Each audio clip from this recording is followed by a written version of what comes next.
Double dog dare you.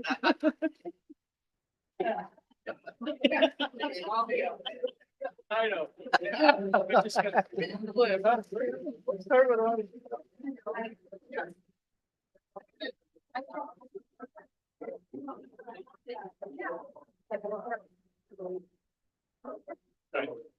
Long as I'm here before advice is here. Yeah, where is he? Oh, there it is. Got that door locked. Commissioner Swaney, on the MPSC radio tower payment, all prepayments now have been identified. The identical, yeah. I know we talked about yeah. that earlier. I couldn't remember the first one. Exactly. Oh, Have to remember. get it together.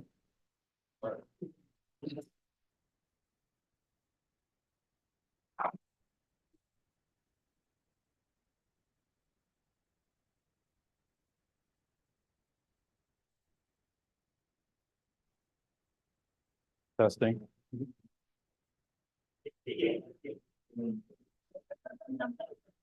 Testing. You hear me? Yeah.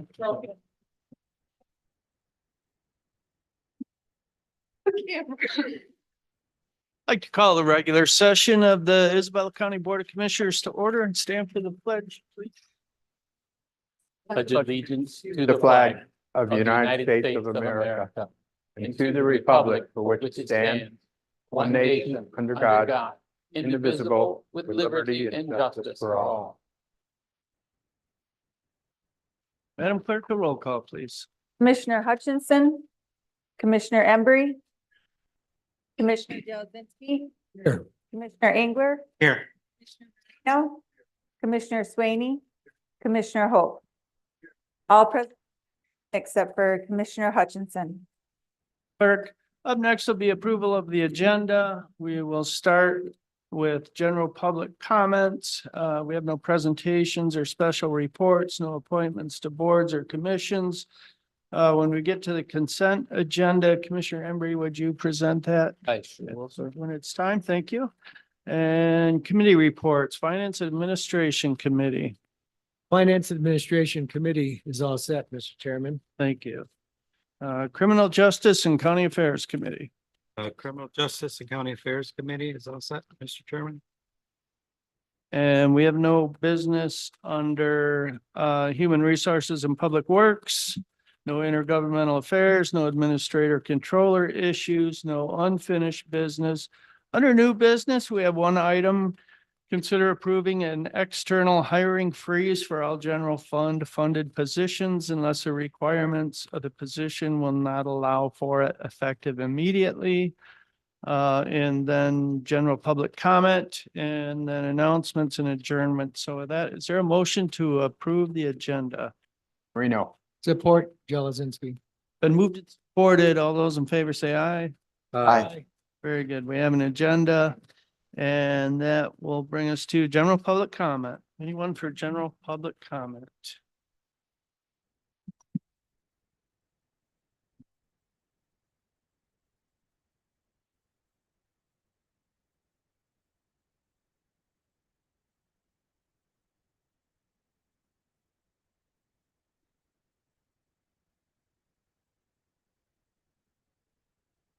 Hi, my name is Sheila. I was here last time. When I was here last, I detailed our shrinking farmland and shared dismal numbers that display an ominous glimpse of our future. Everyone should be unsettled when presented with the statistics. I keep talking about solar on farmland because we have never seen the full life cycle of large solar projects. We just do not know the full repercussions and products used by the solar companies. For instance, these solar companies have a method of forcing conduit underground by using hydraulic fluid that, if anything at all went wrong, would contaminate the soil. I question what exactly is in the solar panels themselves, as many articles indicate that at the end of its life cycle, they are considered hazardous waste and cannot go into a regular landfill. I question why would we ever consider allowing this hazardous material on food producing land that could cause it to be used for not growing food in the future. I've heard of disappointments of the solar construction going on in local fields, and the construction is only in its infancy. A couple of the examples of these criticisms are complaints of topsoil being removed and taken away, hauled completely off the land, trucked to who knows where. Complaints of defective parts from other countries, and the project is on standby, waiting for adequate parts, with no word on when the project will continue. 80% of the solar panels produced today are manufactured in China, and I suspect that these defective parts are from China as well. I think we can all guess who benefits the most from solar panels on farmland. It's not the taxpayers whose money is subsidizing the energy companies. It's not the non-participating property owners who have no say. And though the farmers that sign the leases think they will have a big payout coming, in the end, they will lose too. Ultimately, when all is said and done, the biggest loser of all will be our future. Yesterday, I drove around a site in Gratiot County. According to their ordinance, there's supposed to be a chain link fence around all of the fields. However, one field had chain link, only one out of all of them that I saw. Whose responsibility is it to make sure the company is following the rules? Who is going to monitor the progress or lack thereof? I urge everyone to examine every type of precaution to protect the non-participating residents and the future of the farmland. A lot of people do not know what is happening until it's too late. However, if there was a headline on the front page of tomorrow's paper that shared the details of when and where a solar field was going in, we all know that there would be many concerned citizens protesting and asking for protections for their health and safety and assurances that strict rules be put in place and followed. At the last Board of Commission meeting here, the room was full of local Amish. They showed up in numbers. We should follow their examples in regards to their sense of community and respect for their neighbors. So this is the headline that I'm giving you today. If you do not show up, and speak out, you will not have a say, and it will be too late. Your complaints will be on the back page, and the solar panels coming out of the ground might as well be tombstones. Thank you. Thank you. Anyone else for general public comment?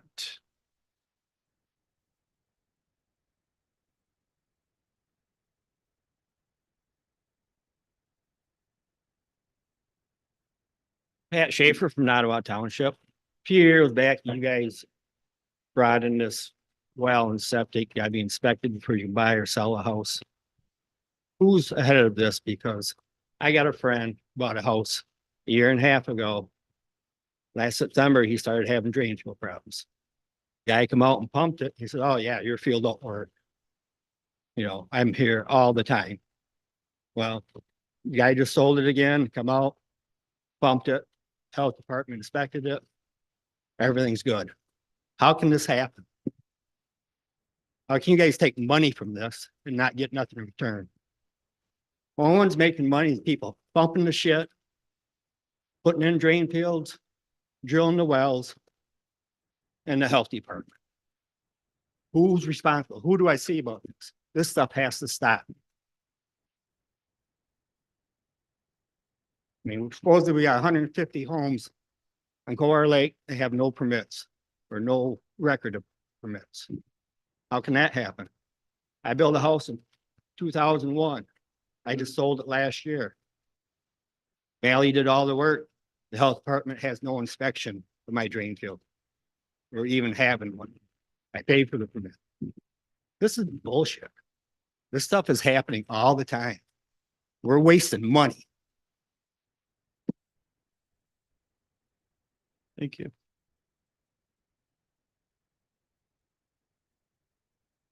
Anyone else for general public comments?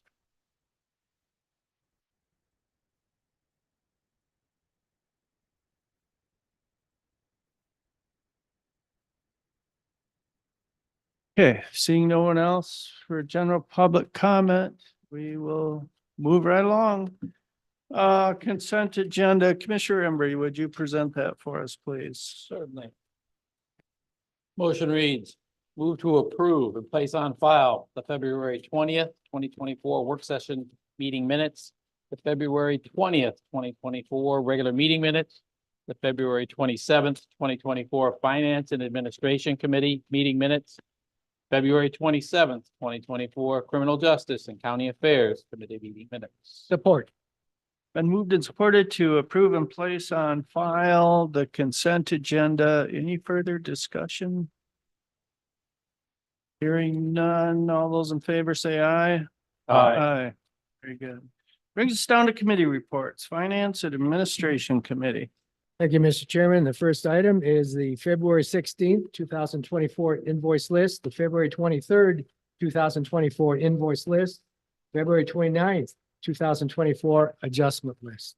Motion reads, move to ratify and place on file the February 16, 2024 invoice list in the amount of $220,739.66.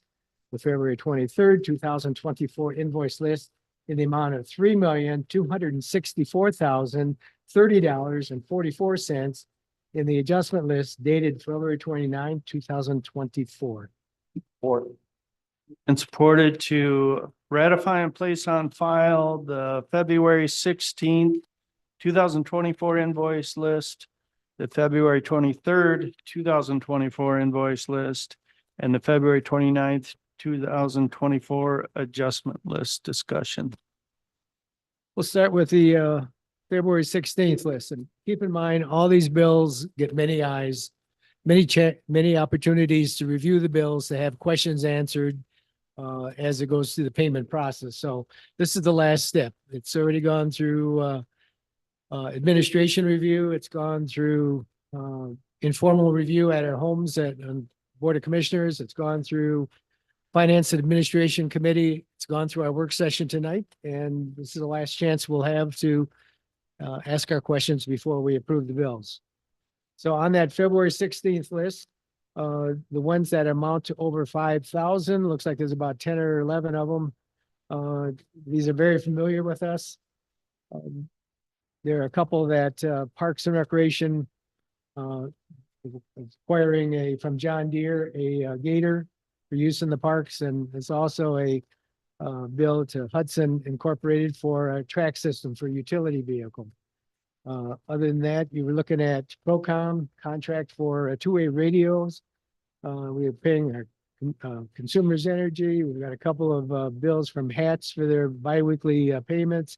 We have our payment to our medical examiner, so on and so forth. I don't see anything here that stands out as different or unusual that I have any questions about.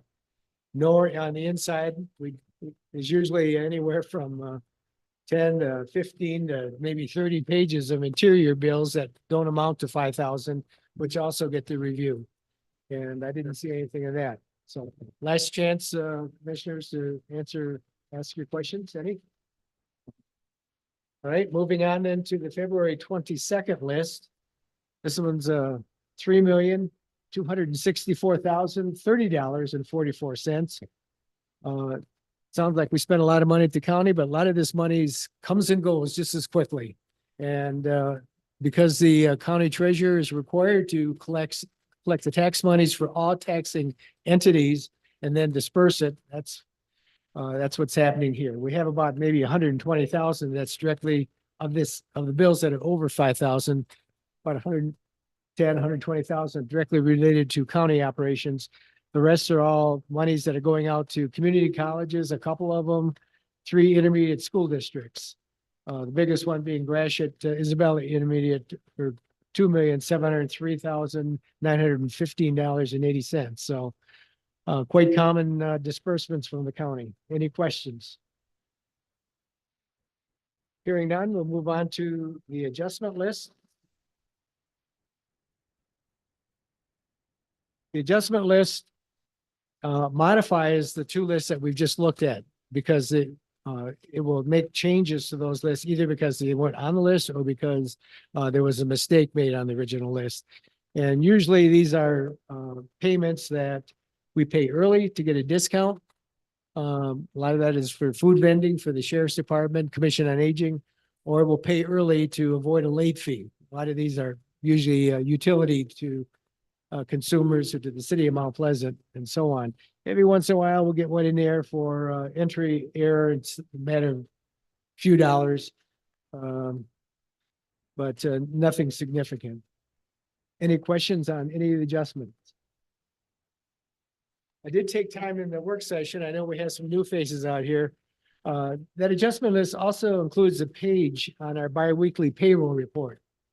And I know we've indicated before on our website, as we look at the financial stress that we're looking at in the future, that probably 74% of our budget goes for payroll and staff benefits. And so I just want to point out, just in a 2-week period, our payroll and fringe benefits amount to $536,113.21, which is a chunk of money, but that includes, looks like payroll to 367 staff. They're not all full-time. There's some part-time in there. But these are the people that work in the various offices, in the Drain Commission offices, to keep the ag lands dry so you can grow crops, so you can have oh, you're right. Sorry. 267, excuse me. It includes the personnel in the county clerk's office that takes care of birth certificates, death certificates, marriage certificates, runs the county elections, and a host of other activities.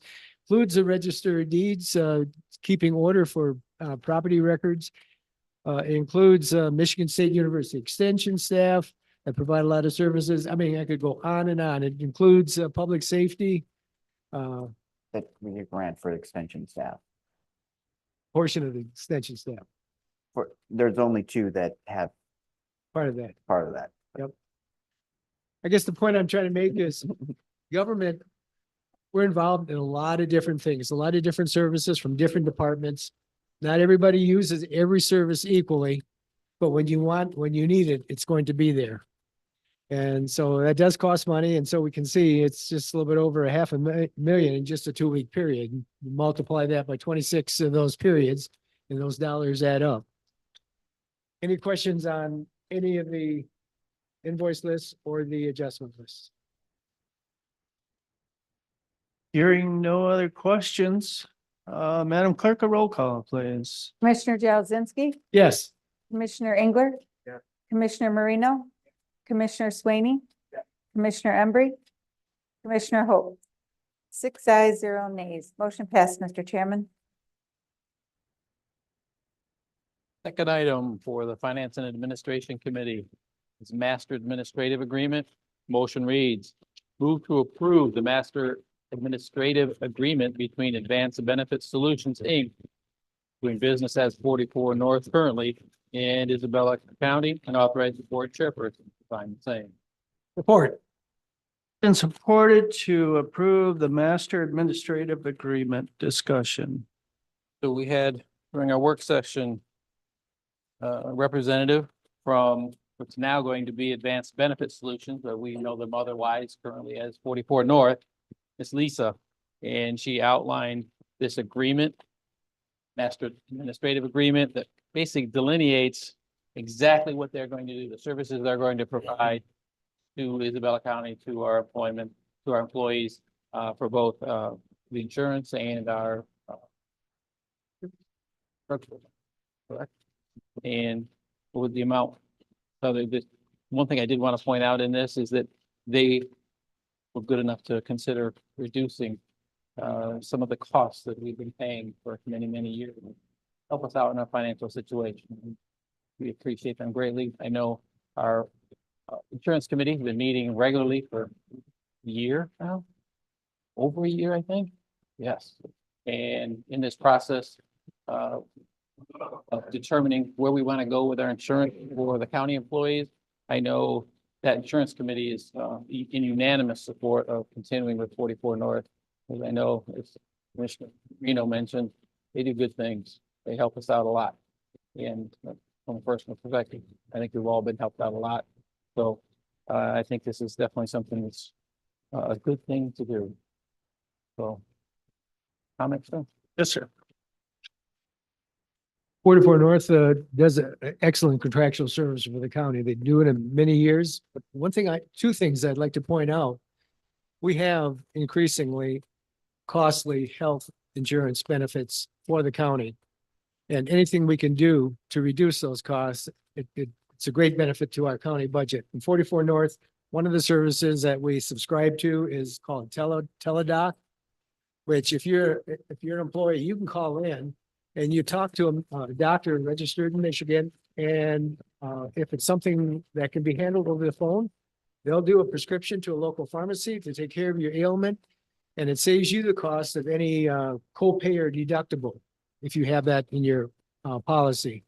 And it saves the county a lot because we won't have to pay for an emergency room visit or a regular doctor's visit. The other one is when you go and you have an ailment that needs a medical procedure, whether it's an MRI or whatever it is, you can ask this company. They'll do a review and find other providers for that same service. So your doctor may say, okay, you should go to McLaren, you should go to Michigan, but they'll come back and they'll give you different options that maybe are less costly to get the same service. So that saves the county money. And just by going through that procedure, they reward you with a gift card to, I don't know, I think Player or something. But anyhow, they give you a $25 gift card or something, thanking you for going through the service, whether you accept it or not. But if you accept a lower cost provider, you even get a cost share of that. So it's a benefit to again, to the employee. And it's a big benefit to the county as we pay those bills moving forward. You'll see from the fee schedule in the agreement that the amount that we pay for their services is a per employee per month fee. And as Commissioner Embry said, when pressed by the county recently on that fee, they lowered it by 25%. So we're pretty excited about that. One of the reasons that the Employee Insurance Committee was formed and that we've been meeting is to analyze the county moving to self-insured for their medical coverage. One of the reasons that the insurance committee voted unanimously that day to continue with 44 North as our third-party administrator is because if there's a change to self-insurance on the horizon, we don't want to go through that with a new partner. We want to go through that with a trusted partner. And so we not too much change all at once, right? And again, I'm not saying that's the way we're going, but that is certainly one of the objectives that we've been meeting over a year in regards to be ready at this renewal to make that recommendation, whether it is to stay fully funded or to move self-funded medical. Thank you. And on this item, comments, questions? Hearing none, Madam Clerk, a roll call, please. Commissioner Engler, Yes. Commissioner Marino, Commissioner Swaney, Commissioner Embry, Commissioner Jazinski, Commissioner Hope. 6 ayes, 0 nays. Motion passed, Mr. Chairman. Next item, prime contract change order number 15 with Clark Construction. Motion reads, move to approve the prime contract change order number 15 with Clark Construction in the net additional amount of $87,543 and authorize the board chairperson to sign the same. Been moved and supported to approve the prime contract change order number 15 with Clark Construction. Discussion. So we had at our work session Heidi present to go through the list of changes that are incurring these additional costs. I'm not sure I'm going to be as well versed in the presentation as she was, but I know we had a $51,000, $860 charge for additional cabling. This is a very technical building. It's a lot of computer controlled cells and functions within that building, and we discovered it needs some additional cabling for that job. So that's what the cost for that was. Then we also had a fact was not discovered during the drawings that we did not have a smoke a top of wall smoke stop. And so there had to be adjustment to the wall. I don't know if this was from the kitchen. So if there was smoke, it wouldn't go into another area. So to keep it contained. So there's a cost of $51,860 for that particular work. Master Electric has a $4,659 cost for a sectional door, power breaker and panels for one of the interior doors in that to be able to control egress and entry into various areas of that building. We have $491 from Murray Painting for painting of some pipe that apparently needs to have it. It can't be bare. And then we have $1,323 for adjustment to the Sally Port lintels. There had to be a cut for metal panels that had to be put in place. So all those together come up to that dollar amount of $87,543. The good news in all this Gary? is Just want to clarify, on the fire stop, you mentioned that at 51,000 and that was 29. And I just wanted, 29. just Okay. so it's clear. Oh, no, the wiring was a 51,000. Right. Thank you. So we do get a bottom line, continual report. Commissioner. Sorry. And so as these adjustments, change orders come forward, sometimes they're in our favor budget wise, sometimes like this one, they subtract from our budget. Well, we have what's called the buyout. And so in the past, up to this point, we've had 15 change orders. We've had enough of them so that we've gained on the plus side, and we're drawing that down. And once that's drawn down, we do have a contingency amount in the budget, but we're still under budget for the whole construction project. And in fact, when you add the buyout that we still have available and the contingency, we're still under budget by $1,093,880, which is pretty good. We're at about a 52% completion on that building. And just talking to the sheriff a couple days ago, we're likely looking at another addition to that buyout from changes that may be pending in the near future. Positive. Very good. Yes, sir. I mentioned the effort by the sheriff and his folks, as well as Clark Construction, the engineers, the architects, in a process called value engineering. They look at everything, and they've been trying to figure out ways to keep this thing at or under budget. And that's what created this buyout line. And it allows us not to get into contingency.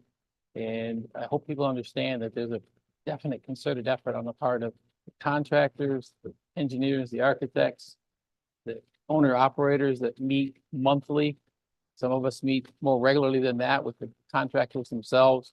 I hope people would take note that a concerted effort is being made to keep this thing at or under budget.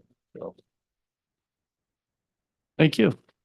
Any other questions or comments?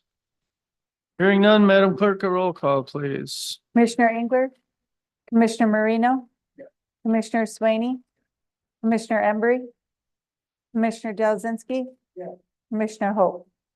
6 ayes, 0 nays. Motion passed, Mr. Chairman. And the fourth item for the Finance and Administration Committee is a list of financial institutions. Motion reads, move to approve the list of financial institutions as required by MCL 129.12 for the 2024 year. Support. Been moved and supported to approve the list of financial institutions. Discussion. Treasurer Pickens here just a short while ago, and to outline the various institutions that we deposit our funds at, not only for the county, but for a whole bunch of other, which I was very glad to see this additional documentation that he provided. There's all the funds, and all the monies. This is front and back.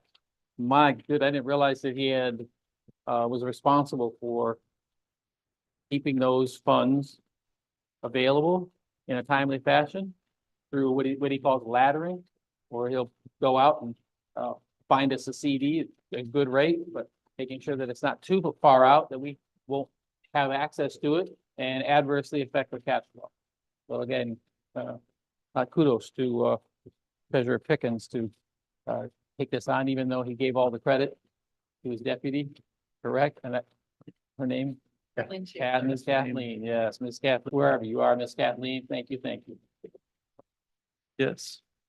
Any further discussion? Hearing none, Madam Clerk, a roll call, please. Commissioner Marino, Commissioner Swaney, Commissioner Embry, Commissioner Jazinski, Commissioner Engler, Commissioner Hope. 6 ayes, 0 nays. Motion passed, Mr. Chairman. Next item is the State of Michigan Department of Licensing and Regulatory Affairs Grant Agreement. Motion reads. Move to approve the grant agreement between the State of Michigan Department of Licensing and Regulatory Affairs in Isabella County in the amount of $6,626 for Michigan Medical Marijuana Act Education and Outreach, and authorize the county administrator controller to sign on the same. Been moved and supported to approve the State of Michigan Department of Licensing and Regulatory Affairs Grant Agreement. Discussion. So the revenues that come from the Medical Marijuana Act is shared with the state. Portion of it comes back to the counties to use. I think it used to come back to the sheriff's department. Now it comes back directly to the county general fund. And what these dollars are used for last year is the purchase of medical lock boxes. So if you're at home, these were given away free without any cost at the county fair last year. I don't know if there were other venues too that they are, and if there's any available, but we're likely to continue that in the future. But having served on the Mid-State Health Network, which is tasked with trying to reduce addiction to alcohol, tobacco, and drugs, I certainly know that when you have medications at home, sitting in a wall medicine cabinet that children have access to, it's a possible subscription for disaster that none of us would want to see. Yes, I would say it's our veteran service officer, Ian Welch. He always has a booth at the Ethan Farm Fair, and so he actually helped us pass those out in the past, and we didn't have to go to another venue because all the money went to buy the boxes, and the fair venue was enough to pass those out to individuals interested. We will do that again, very successful. So it's not a great amount of money, but we're able to get quite a few boxes out into homes and hopefully protect children and teens from accidental poisoning and addiction to drugs. So if you're at the fair, stop in, pick one up. Thank you. Any other discussion?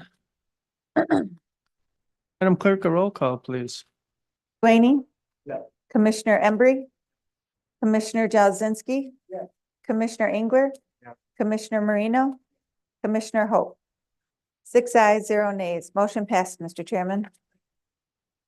Final item for Finance and Administration is the Personnel Manual for non-represented employees change.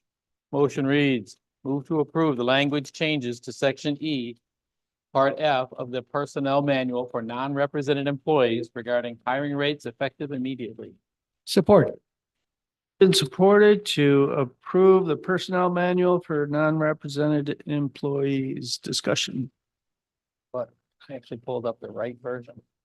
So I'm going to try this again. Okay. This has to do with hiring rates. Employees will be hired at the minimum of the pay range for their classification.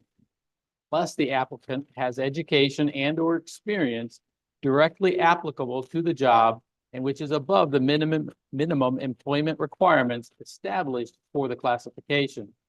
Or if the outside labor market dictates a higher starting rate. Authority to compensate newly hired employees at a rate different than the minimum of the pay range shall be vested with the department head or elected official. The administrative controller shall be informed prior to when the offer of a higher wage is made and shall have the right to refuse the offer being made. So, again, following the Swaney principle here, I think it's important that we, as a county, move forward, okay, in a manner that's is beneficial to finding and bringing in quality employees without a delay that could potentially cause them not come employed here. I think this is a step in the right direction. Mr. Swady mentioned earlier that we have department heads and electeds. We have electeds that were voted in by the people. Okay, they should have control of what goes on in their departments up to the budgeted amount that we allocate. That's our responsibility. And for department heads, again, my feeling is this: if you're a department head, you were put in that position for a reason, and you're given a budget, and you should be able to operate within that budget. And if you cannot, then that's another conversation. But we should entrust them. If we're going to put them in that position, we should entrust them enough to be able to make decisions like this, which are in the best interest of Isabel County. Thank you, sir. Thank you. Any other discussion? Seeing none, Madam Clerk, a roll call, please. Yes. Jazinski. Commissioner Engler. Yeah. Commissioner Marino. Commissioner Swaney. Commissioner Hope. 6 ayes, 0 nays. Motion passed, Mr. Chairman. Clerk, Mr. Chairman, that completes the work of the Finance and Administration Committee for tonight. thank you, Commissioners. And that would bring us to Criminal Justice and County Affairs Committee. First item, Michigan Public Safety Communications System Integration Agreement. Motion reads, move to approve the Michigan Public Safety Communications System Integration Agreement and authorize board chairperson to sign the same. Reported to approve the Michigan Public Safety Communications System Integration Agreement discussion. But in 2021, Isabella County Sheriff Maine reached an agreement with the state to improve our communication system of our first responders in the county. In the past, the trouble has been that we've had been unable for handheld communication devices on our first responders to communicate back to Central Command in big box stores in Union Township, and also for high school, like in Shepherd, a difficult area. And so working with the state, we received a $4.8 billion grant to improve the grant is directly for improving the communication systems in the county.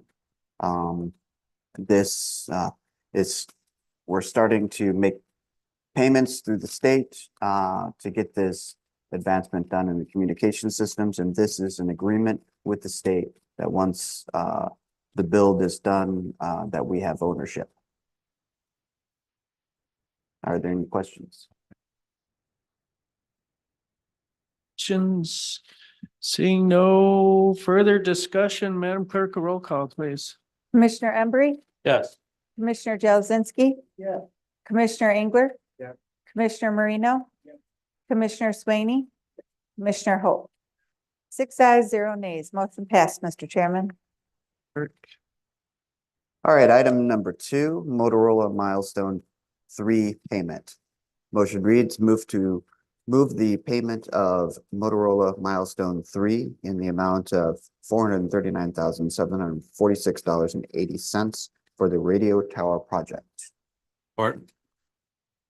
Been moved and supported to approve the Motorola Milestone 3 payment discussion.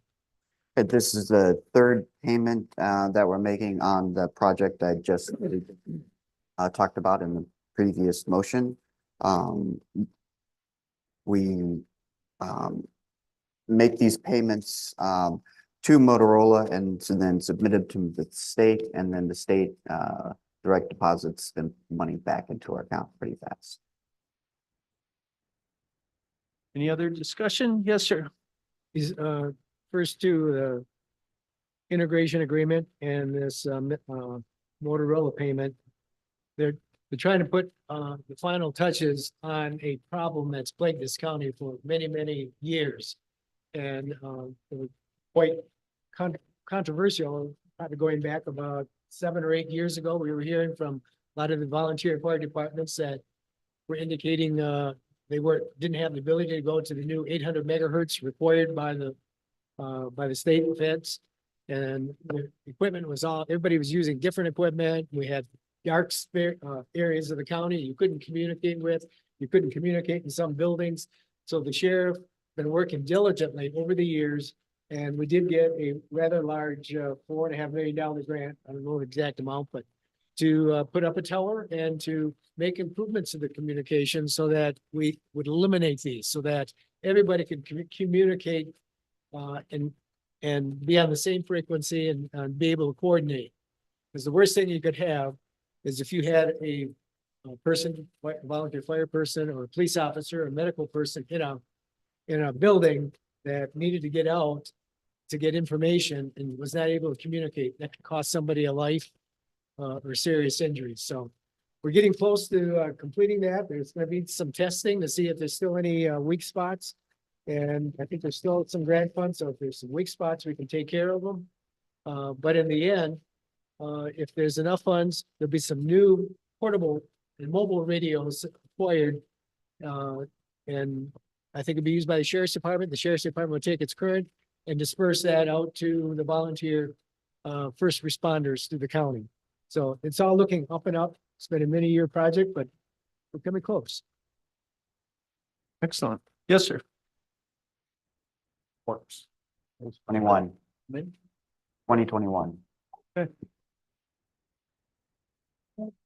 Again, praise to the sheriff for this commitment and resolve to seeing this thing through to address this ongoing problem that we've had for an awfully long time here. Thank you, Sheriff. Any other discussion? Seeing none, Madam Clerk, a roll call, please. Commissioner Jazinski. Commissioner Engler. Commissioner Marino. Commissioner Swaney. Commissioner Embry. Commissioner Hope. 6 ayes, 0 nays. Motion passed, Mr. Chairman. Okay, the last item up for us is the 2024 State Remonumentation Grant. The motion reads, move to approve the 2024 State Remonumentation Grant for $47,558 as executed by Register of Deeds Karen R. Jackson. It's been moved and supported to approve the 2024 State Remonumentation Grant discussion. Okay, this is a grant that's been since 1990. It's very important for we set the boundary cornerstones on the grid for investments, road easements. So it's very cost effective for people that has to do any kind of boundary work. So. Thank you. Yes, sir. So there's a lot of errors in the old system when you measure by chain and all. Now we have the new technology where we're finding out these errors and correcting them. And it's being done in a way that it doesn't cause any harm to property owners. Can you say remonumentation 3 times real fast? I'm so proud because I've been getting there and I'm not going there again. So the funny thing is the monuments that the old ones were just little cement markers. And sometimes they'd get lost and it took forever to find some of them up. And if the assessor knew where they were at, it was a little easier, but we had a guy coming in trying to find that one. Now you got GPS, so it's a lot easier to find them, but you actually have to find those old cement markers. So. Okay. Any further discussion? Hearing none, Madam Clerk, a roll call, please. Commissioner Engler. Yeah. Commissioner Marino. Commissioner Swaney. Yeah. Commissioner Embry. Commissioner Jazinski. Yeah. Commissioner Hope. 6 ayes, 0 nays. Motion passed, Mr. Chairman. That completes the work of the Criminal Justice and County Affairs Committee. Thank you, Commissioners. We don't have any business under Human Resources and Public Works this evening. No intergovernmental affairs, no administrator controller issues, no unfinished business. Under new business, we do have them, and I was wondering, Commissioner Embry, if I could pick on you to present this. Motion reads, consider approving an external hiring freeze for all general fund funded positions unless the requirements of the position will not allow for it, effective immediately.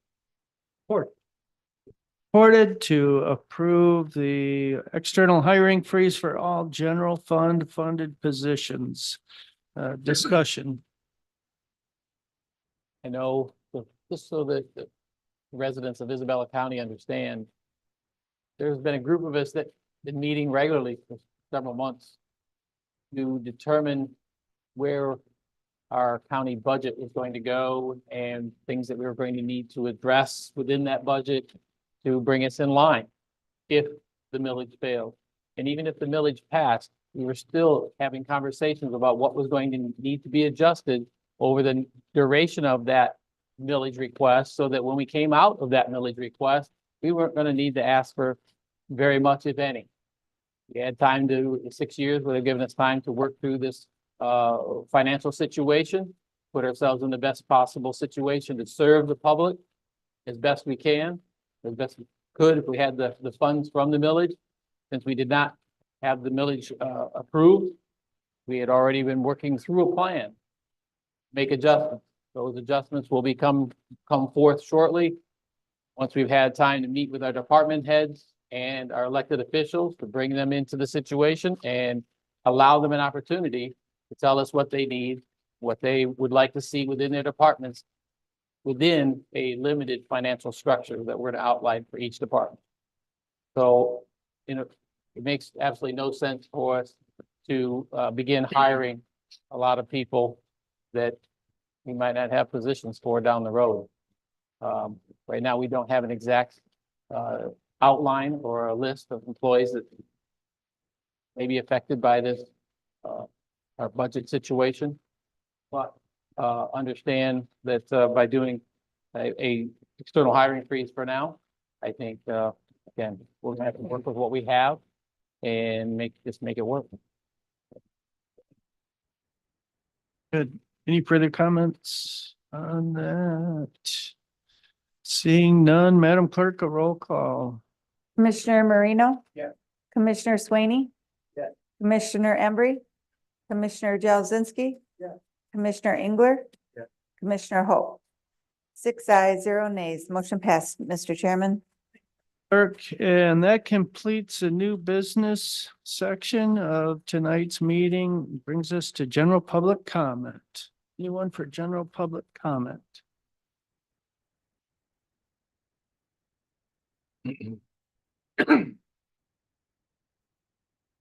Seeing no one for general public comment, okay, we do have someone online.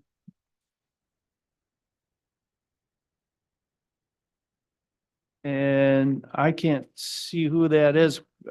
Caller, if you wish to speak, the floor is yours. Need to unmute.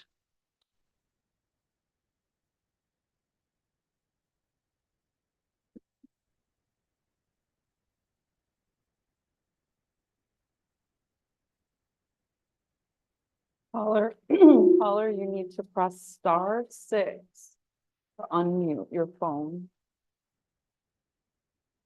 Hi, I just have a question that I don't know that you'll answer or not. Can you tell me when the county will be putting out the request for proposals for all outside contracted services to see where money could be saved?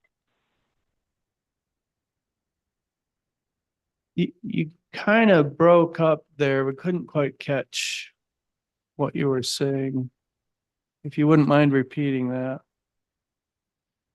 Okay, can you hear me? Can you hear me? Yeah, but you're cutting in and out.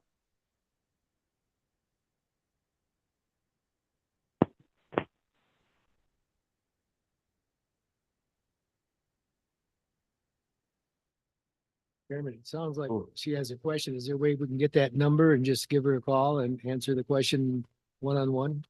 Yeah, I see we've lost her now. So I don't know. They'd be Yeah, back. yeah, we. Reset. Yep, we've lost her. Caller, if you can hear us, What numbers? we will get your number and respond. Thank you. Anyone else for general public comment? And seeing no one for general public comment, announcements, commissioners, any announcements? Yes, sir. So I want to address an email that we received, my personal, probably emails with residents. You know, we get them and I get them. Sometimes they're positive, sometimes they're negative. Usually I just totally ignore them, but this is not one I can ignore. I was going to ignore it until I found out that it's appearing on Facebook. Apparently it's appeared out in a Weidman newspaper or something. I'm not sure, but somebody told me it was in print someplace. But I know it's out on Facebook. It's from a person identified as Todd Shorley. And I think he's the person that ran for the House district in the last election that Jerry Nyer won. He lost in the primary. I don't know if he came in third or fourth, but anyhow, it's that gentleman. But the reason I'm responding to it is I look at it, it's big on innuendo, short on facts.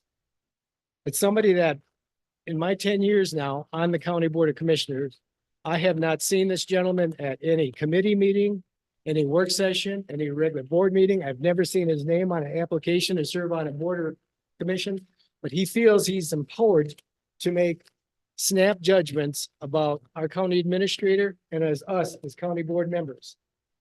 Judgments that I think are really harsh. I'm going to read a couple. They're accusing us of fiscal negligence, incompetence that you and your county commissioners have exhibited. It goes on, newsflash. It's not our fault that you and the Board of Commissioners cannot do your job. We as a county will not stand by while you try to villainize us for your failure to do your jobs. It goes on and on. It's the first time I felt like a victim in a drive-by shooting, quite frankly. But he did come out with one thing I thought maybe was kind of concrete. He basically said, the current asbestos abatement project is running out of control. It was known back in November of last year that air quality levels, and he's talking about in the administration building, were below OSHA thresholds for an office setting, even below thresholds of a school. I'll give him credit for that. We got the reports back. We did our due diligence. We did air testing that said we didn't have a hazard in the occupied area of the building. We weren't satisfied with that. We did, 30 tests then, very aggressive tests. And it came back that there were 4 of those 30 tests that showed asbestos in the air, but still below what OSHA would find hazardous for a school setting. But we had to make a decision as a county board of commissioners. We knew, and basically we have 27,000 square feet of office space in that building. And the asbestos, which they found more after they got into it, but the initial finding was the fireproofing on the bottom of each floor. You got a 3-story building, each floor, that it was delaminated. There was no way to encapsulate it, to hold it in place. It was delaminating. And the reason we discovered it is we were required to do testing when you do major improvements. We were looking at taking and updating the HVAC system in this 52-year-old building. So in that process, it was discovered that we had 3 hot rooms that didn't have ceiling tiles below the bottom of the floor. And those were immediately sealed because nobody could go in there unless you wanted to threaten your life. So we had to make a decision. We knew that the testing in the occupied space basically said, hey, you can reoccupy that building. You can bring staff in, you can bring the public in. But as we deliberated that, we were thinking, on top of those ceiling tiles in that building, we have delaminated fireproofing containing hazardous, dangerously hazardous cancer fiberglass fibers. And did we think that our people or some contractor would never have to come in and work on an HVAC system, change light bulbs, do anything in that capacity. And every time we did that, we'd have to shut the building down and get everybody out, contain the any kind of asbestos that would be there. Quite expensive. But can you imagine the anxiety that the public would have, or even our staff would have, knowing that they'd have to occupy a building that just above the ceiling tiles, there is something that could damage their health, possibly kill them in the long run. We'd have been very negligent to just wink and say, great, let's go on like business as usual. We weren't negligent. We were not grossly negligent. We decided we had to correct that for not only the current people in that building, but also for the future, because that building is going to be used a long time. So we got into this project. We knew it was going to be an expensive project.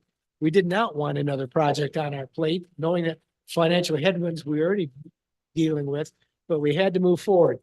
And this suggests that Mr. Todd here feels that we should have just gone ahead and reoccupied the building instead of being getting into a project running out of control and doing an erroneous spending spree. Now, I'm thinking this guy who hasn't been involved in county government is automatically entitled to be an expert on what we do. We spend hundreds of hours a year in deliberation on the decisions we make. And I'm not going to let some wannabe politician to take pot shots at us for no reason at all. I kind of delayed this because I was hoping to go out to the Morning Sun, and I wanted to respond in the Morning Sun. It goes on. It says, I could go on about the reckless spending practices our county has exhibited over the years. Sadly, there are plenty of examples. He doesn't bother to name one. I'd be willing to get on a debate stage with him on his examples. There are none. We've done nothing but what we felt was best for the residents of this county, and we will continue doing that. If somebody doesn't think we're doing it, they can run for the office. We're here because we want to be here. We want to be public servants. We want to do the best we can. None of us are getting rich over this. We're having to give up our time from family, jobs. This man right here doesn't get any kind of free time. If he gets out from university employment time, he's got to make it up or take vacation. That is dedication. And he goes on to say, please spare me, the BOC is nonpartisan. So we have four Republicans and 3 Democrats. And you know what? We get along. We get along to solve the people's problems. And there's nothing wrong with that. I don't think very much of this Todd Shorley. I guess he self-identifies as a Republican, but as a Republican, I think he's an embarrassment to the party. I've said my piece. And I will challenge anybody that wants to make a statement in public. I'm more than happy to write a rebuttal. Thank you. Yes, sir. A couple things. Mr. Lux, are you still here? Oh, is he outside or is he somewhere? Is he gone? All right. Well, I just want to acknowledge Mr. Charlie Lux for volunteering space at Lux Funeral Home for our county clerk's office. We appreciate you stepping up, and especially in our time of need and short notice. Thank you for that. Again, community service. Appreciate you very, very much. Also, I would like to praise Madam Clerk for a very successful primary election. Would you like to make any comments on the good things that your people are doing? Because, man, there's a lot of good things to be said. The 9-day early voting, it was long, very, very long. The election workers were amazing. We worked great with our city clerk. She does an amazing job.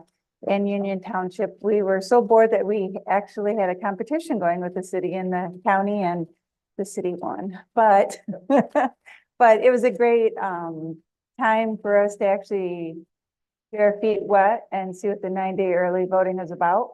I hope that we have a lot more that come out for August, November. It's a great opportunity. If you don't want to do AV or you're going to be gone the day of election, it's a great way to come in and vote. And other than that, election day went really well. And I'm happy that the city and Union Township and all the outer counties, townships in the county, we all worked really well together. And having the same hours, really helped us all alleviate a lot of headaches with our election workers. And I think overall, we all did a really good job. So So, Board of Canvassers results are official. We were spot on. And I want to also thank the Board of Canvassers. We've had a great group of Board of Canvassers. I'm very lucky. Basically, you know, I oversee, but everyone underneath, they're the power behind the elections also. So I'd like to commend everyone that came out and pulled through and got the job done. Thank you. Yes, sir. Can I still have a little more time? Yeah. You're the vice chair. Yeah, of course. I missed the point. I want to say this has been a very difficult time. We are working through our financial situation. We will right the financial ship.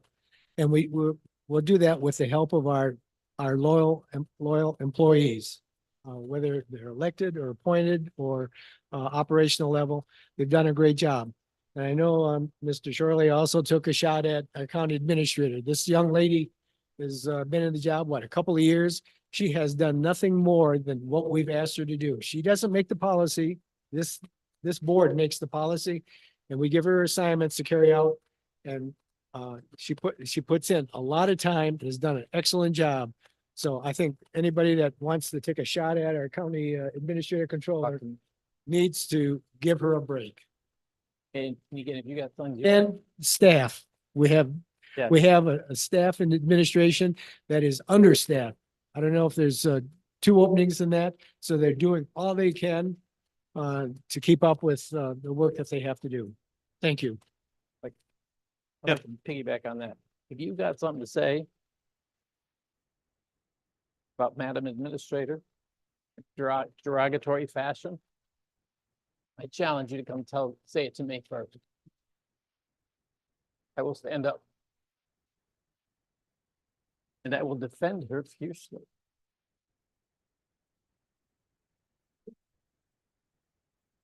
Commissioner Engler. Yes, you guys haven't heard a lot from me today, so I will put my 2 cents in here, but I've actually started a little list of all the misinformation we received. And I said this before the millage rates and before and afterwards, is that our phone numbers are on the website. You can contact us if you have questions on it. And it's really surprising. And like I said, I started a list. I'm up to 13 now of misinformation that I've received. Just stuff that makes no sense. I mean, you can explain it in 10 to 15 minutes. And I think I related a story. Actually, it was on election day.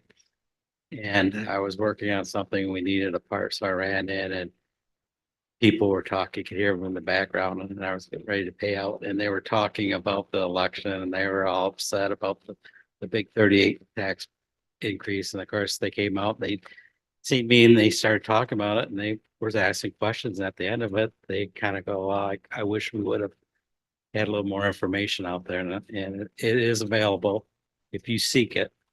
You can find the information, and you can either one of the board members or the website, you can call or text or whatever, but the information out there's no reason to have rumors and misinformation fly out there when everybody on this board will address them or show up at a meeting and talk. But for the people who do not want to listen, it gets very frustrating at this point.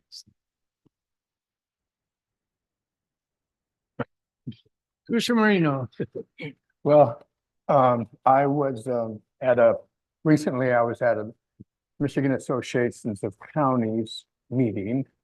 And as I was on my way to my parking structure to come home, I ran into Steve Curry, who's the president of MAC. And I told him that we were engaged in a millage proposal. And I told him that there was a lot of money spent on torpedo. And he was very shocked. He said that really usually doesn't happen, but there was a really lot of money was spent on disinformation and hopping people up. And as being a government, we aren't allowed to say, yeah, you should vote yes. We can only say the information about the millage. We can't say vote yes, but there's no compunction and there's no limit on what, people with lots of money to sink into this. And they did, and they're not going to help you.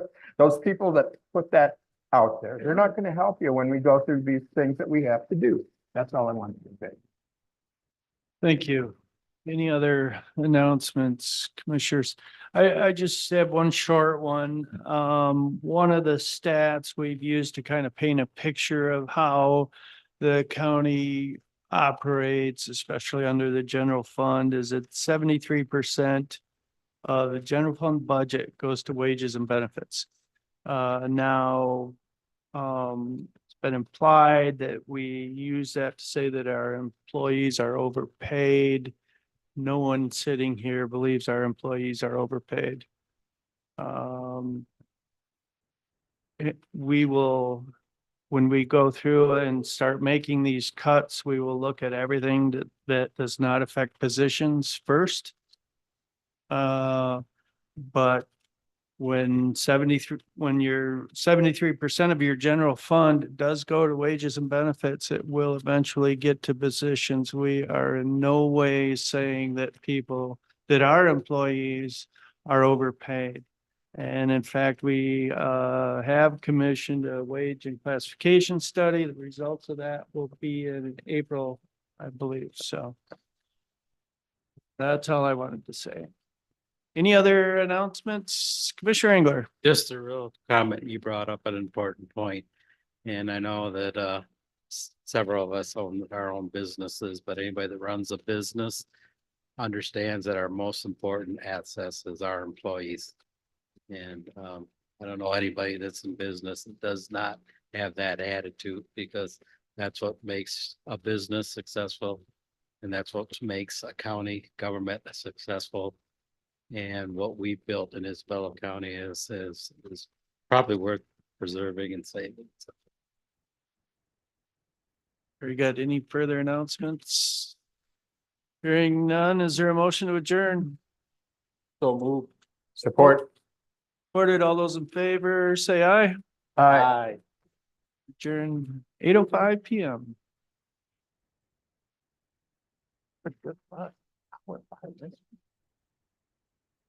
Excellent.